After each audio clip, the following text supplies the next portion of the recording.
मोहतरम नाजरीन, अज़ीज़ दोस्तों, अस्सलाम वालेकुम वरहमतुल्लाहि वबरकातुहू।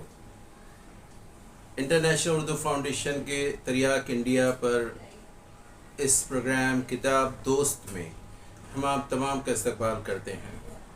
आज जिस किताब का तारुफ़ व तबसरा आपकी खिदमत में पेश करने जा रहे हैं, ये एक मुसन्निफ़ हैं जिनका ताल्लुक़ बिहार से है और ये उनकी चौथी किताब है इस वक्त। बल्कि ये किताब उनके पीएचडी का मकाला थी जो उन्होंने तरतीब दिया था, जिस पर उन्हें पीएचडी हासिल हुई। किताब का उन्वान है मौलाना शफ़क़ इमादपुरी हयात व कारनामे। इस किताब में मुसन्निफ़ की जो खूबी नज़र आई, ऐसी किताबें, इस तरह की किताबें तो बहुत सारी आती हैं। हयात व कारनामे लोग पीएचडी करते हैं, एमफिल करते हैं, लेकिन इस किताब के मुतालिक जो ख़ास चीज़ है वो हम आपको बताना चाहेंगे कि इसमें मुसन्निफ़ सलमान बल्खी ने न सिर्फ शफ़क़ इमादपुरी साहब के हयात व कारनामे के मुतालिक बताया, बल्कि इन्होंने उस ज़माने के मतलब एक 1800 सदी से लेकर इनकी हयात तक कि पूरी तारीख़ भी बयान कर दी। अदबी तारीख़ हो, आज़ादी हिंद की तारीख़ हो, और जो उलमा शोरा अदबा बिहार के थे उनकी तारीख़ हो, इनके हम असरों के बारे में सलमान बल्खी साहब ने बहुत ही तफसील से बताया। और ख़ास चीज़ ये है कि सलमान बल्खी साहब जब लिखते हैं तो इतने खूबसूरत और प्यारे दिलकश अंदाज में लिखते हैं कि अगर एक बार आप उनकी किताब ले लें तो उसे पढ़ते चले जाएंगे। सलमान बल्खी के मुतालिक इस किताब में आपको हम बताते हैं। सबसे पहले तो हम बताएं कि अल्लामा शफ़क़ इमादपुरी के मुतालिक सलमान बल्खी साहब कहते हैं, सलमान बल्खी साहब का कहना है कि उन्होंने यहाँ पर पहले बिहार का तारुफ भी दिया है। बिहार अदब का एक ऐसा स्कूल रहा है जहाँ उर्दू की मशल हमेशा ताबनाक रही है। ये सरज़मीन इल्मी और अदबी अज़मत का गहवारा रही है और ऐसी बाकमाल शख्सियतें पैदा होती रहीं जिनके कमाल इल्म फ़न और महारत शेर व अदब ने फ़िक्र व अदब के नए नए गोशे पैदा किए और कुछ ऐसे नक्श व निगार बनाए जो सदा बहार रहेंगे। ऐसे ही बहुत से लोगों के तारुफ़ के बाद वो अल्लामा शफ़क़ इमादपुरी के बारे में लिखते हैं।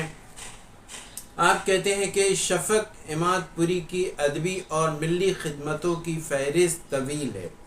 उनका शुमार दुनियाए अदब के बाकमालों में है। उनकी हमजहती शायरी पर तबसरा वक्त चाहता है जो यहाँ मुमकिन नहीं। अल्लामा शफ़क़ के हम असर अदीब मुहक्किक सवाना निगार को चाहिए था कि अल्लामा के अफ़कार को मुरतब करते, उनके फ़िक्र व फ़न पर तबसरा करते और उनके बुलंद पाया मज़ामीन और कलाम को मुहैया करके मंज़र आम पर लाते, मगर इस फ़र्ज़ का उन्हें पास न रहा। ये तो अल्लामा शफ़क़ इमादपुरी के बारे में था।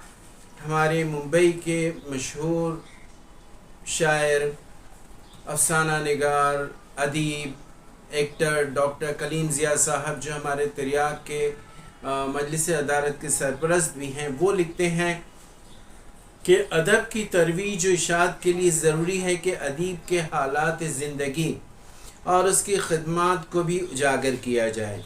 इस सिलसिले में तहकीकी काम करने वालों ने अदबा और शोरा के हालात ज़िंदगी कलम बंद करना शुरू किए और ये बाकायदा अदब की एक सिन्फ बन गई। सलमान बल्खी साहब ने अल्लामा शफ़क़ इमादपुरी को तारीख़ के गुमनाम वादियों से निकाल कर मनसए शहूद पर लाने की कोशिश पूरी ईमानदारी के साथ की। वह हालात व वाक़यात के सिर्फ नाकिल नहीं बल्कि वो नाकिद भी हैं। उन्होंने नक़्द व जरह की कसौटी पर कस कर हालात व वाक़यात को रद्द व कबूल किया है। किसी बात को रद्द किया तो पूरी दलील के साथ और कबूल किया तो इसके पीछे भी मजबूत दलाइल मौजूद हैं। इसी तरह सलमान बल्खी साहब के बारे में डॉक्टर शब्बर हसन आज़मगढ़ के हैं, ये लिखते हैं कि शफ़क़ इमादपुरी हयात व कारनामे ये किताब ही नहीं, एक दस्तावेज़ है। ये किताब शफ़क़ इमादपुरी की हयात व ख़िदमात के साथ اس عہد کے سماجی سیاسی حالات سے بھی ہمیں روشناس کراتی ہے۔ ان کے ہم عصر شعراء بھی سامنے آتے ہیں، غالب، میر، امیر، دیگر کئی شعراء کے کلام سامنے آتے ہیں، ان پر ناقدانہ بحث ہوتی ہے، اور اس طرح شفق کی شاعری میزان پر آتی ہے۔ عام طور پر محقق جس شخصیت پر خامہ فرسائی کرتا ہے بس وہی نظروں میں ہوتا ہے، مگر یہاں سلمان بلخی صاحب مبصر بھی ہیں، ناقد بھی ہیں، تاریخ داں بھی ہیں، جنہوں نے اپنی جد و جہد سے اس کتاب میں چار چاند لگا دیے ہیں۔ ناظرین اکرام، آپ کو بتائیں کہ اس کتاب کو شائع کرنے کا سہرا اردو فاؤنڈیشن ممبئی کے سر ہے۔ یہ تقریباً آپ کو بتائیں کہ 200 صفحات پر پوری کتاب 200 صفحات پر ہے۔ اس کے بعد اس کے سرور کو محمد عابد نے بنایا ہے اور شارپ پرنٹ سے شائع ہوئی ہے۔ یہ اردو فاؤنڈیشن، مکتب جامعہ لمیٹڈ، بک ایمپوریم، کتاب منزل وغیرہ پہ دستیاب ہو سکتی ہے۔ اس کی قیمت 300 روپے ہے۔ آپ چاہیں تو اردو فاؤنڈیشن تریاق سے بھی اسے خرید سکتے ہیں۔ اس کتاب میں جو فہرست ہے اس کے متعلق بتائیں۔ شفق اماد پوری مختصر حالات زندگی، جس میں حسب، نسب، ولادت ساری چیزیں بتائی گئی ہیں۔ اس کے بعد تلامذہ شفق، اشرف، قوس حمزہ پوری، سریر کابری، فائق سیوگانوی، شمس شیر گھاٹی، قمر ٹکاروی، یہ ان کے تلامذہ تھے۔ شفق کے ہم عصر شعراء میں بھی جو ہیں ان کا اس میں ذکر ملتا ہے۔ اس میں بہار کے ادبی، تاریخی اور صوفیانہ جو تاریخ ہے وہ بھی آپ کو اس کتاب کے ذریعے آپ تک پہنچ سکتی ہے۔ بہرحال ایک بہترین کتاب ہے جو اپنی لائبریری میں ہونا ضروری ہے، خاص کر ریسرچ اسکالرز کے لیے اہم کتاب ہے۔